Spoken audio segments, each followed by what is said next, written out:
بسم اللہ الرحمن الرحیم۔ الصلاۃ والسلام علیک یا سیدی یا رسول اللہ وعلی آلک و اصحابک یا سیدی یا حبیب اللہ۔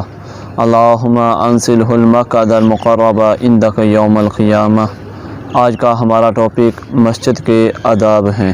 حضور صلی اللہ علیہ وآلہ وسلم نے ارشاد فرمایا کہ قیامت کے دن 7 بندے ایسے ہوں گے جو اللہ تعالیٰ کے عرش کے نیچے ہوں گے اور سائے کے نیچے ہوں گے جس دن کوئی اور سایہ نہیں ہوگا۔ ان میں سے ایک وہ شخص ہے جس کا دل مسجد سے معلق ہوگا اور مسجد سے لگا ہوا ہوگا، وہ اللہ تعالیٰ کے سائے کے نیچے ہوگا۔ حضور صلی اللہ علیہ وآلہ وسلم نے صحابہ کو ارشاد فرمایا، کیا میں تمہیں وہ چیز نہ بتاؤں کہ جس سے تمہارے گناہ معاف ہو جائیں اور تمہارے درجات بلند ہو جائیں؟ تو صحابہ نے عرض کی، یا رسول اللہ صلی اللہ علیہ وآلہ وسلم کیوں نہیں، ہم کو بتائیں۔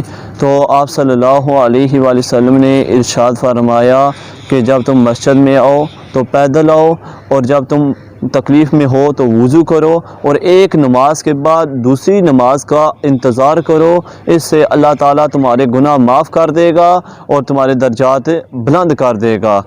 مسجد میں جانے کا سنت طریقہ اور احسن طریقہ یہی ہے کہ حضرت عبداللہ بن عمر رضی اللہ تعالیٰ عنہما فرماتے ہیں کہ جب آپ صلی اللہ علیہ وسلم مسجد میں داخل ہوتے تو آپ صلی اللہ علیہ وسلم دایاں پاؤں اندر رکھتے، اور اس سے بھی آسان طریقہ یہ ہے کہ جب بندہ مسجد میں داخل ہونے لگے تو بایاں پاؤں کو جوتے سے نکالے اور جوتے کے اوپر رکھے اور دایاں پاؤں مسجد کے اندر رکھے۔ تو یہ علماء کرام نے ایک آسان طریقہ لکھا ہے۔ اور جب بندہ مسجد سے نکلنے لگے تو بایاں پاؤں کو جوتے کے اندر نہ رکھے بلکہ جوتے کے اوپر رکھے اور دائیں پاؤں کو جوتے کے اندر رکھے اور پھر بایاں پاؤں پہن لے، تو یہ سنت طریقہ ہے۔ اس کے بعد آپ صلی اللہ علیہ وآلہ وسلم نے ارشاد فرمایا کہ جب بندہ مسجد میں داخل ہو تو 2 رکعتیں پڑھے، یعنی 2 رکعت تحیۃ المسجد۔ اس میں علماء کرام نے یہ فرمایا ہے کہ جب مکروہ وقت ہو یا جماعت ہو رہی ہو تو یہ 2 نفل نہ پڑھے، اس کے علاوہ تحیۃ المسجد بیٹھنے سے پہلے پڑھے۔ آپ صلی اللہ علیہ وسلم نے ارشاد فرمایا کہ مسجد کو خوشبودار رکھو اور اس کی صفائی کرو۔ اس پر آپ صلی اللہ علیہ وسلم نے ارشاد فرمایا، من اخرج اذن فی المسجد بنى اللہ لہ بیتا فی الجنۃ، او کما قال علیہ الصلوۃ والسلام۔ آپ صلی اللہ علیہ وآلہ وسلم نے ارشاد فرمایا کہ جس بندے نے مسجد سے ایک تنکا اٹھایا، اللہ تعالیٰ اس کا جنت میں ایک گھر بنا دے گا۔ یعنی اگر کوئی بندہ مسجد میں صفائی کرتا ہے، ایک تنکا اٹھاتا ہے۔ آپ صلی اللہ علیہ وآلہ وسلم نے ارشاد فرمایا کہ جب تم بدبودار ہو یا تمہارے منہ سے بدبو آ رہی ہو تو تم مسجد میں داخل نہ ہو۔ آپ صلی اللہ علیہ وآلہ وسلم نے ارشاد فرمایا، قیامت کی نشانیوں میں سے ایک نشانی یہ ہے کہ مسجد میں لوگ دنیاوی باتیں کریں گے۔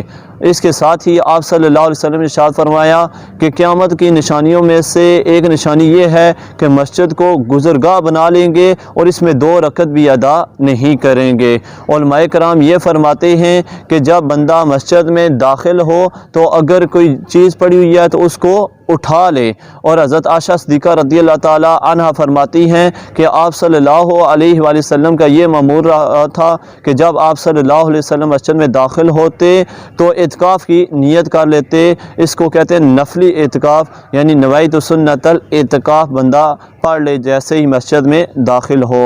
آپ صلی اللہ علیہ وآلہ وسلم نے ارشاد فرمایا کہ جو بندہ میری مسجد میں علم سیکھنے یا سکھانے کی نیت سے آئے تو وہ اللہ تعالیٰ کی بارگاہ میں اس طرح ہے کہ اللہ تعالیٰ کی بارگاہ میں وہ جہاد کر رہا ہے۔ اور اس گھر سے علاوہ یعنی کوئی بندہ علم دین سیکھنے اور سکھانے کے لیے نہ آیا ہو، اس گھر کے علاوہ آیا ہو تو وہ اس شخص کی مانند ہے جس نے کوئی چیز نہیں پائی، دوسروں کے مال کو دیکھ کر فائدہ اٹھایا۔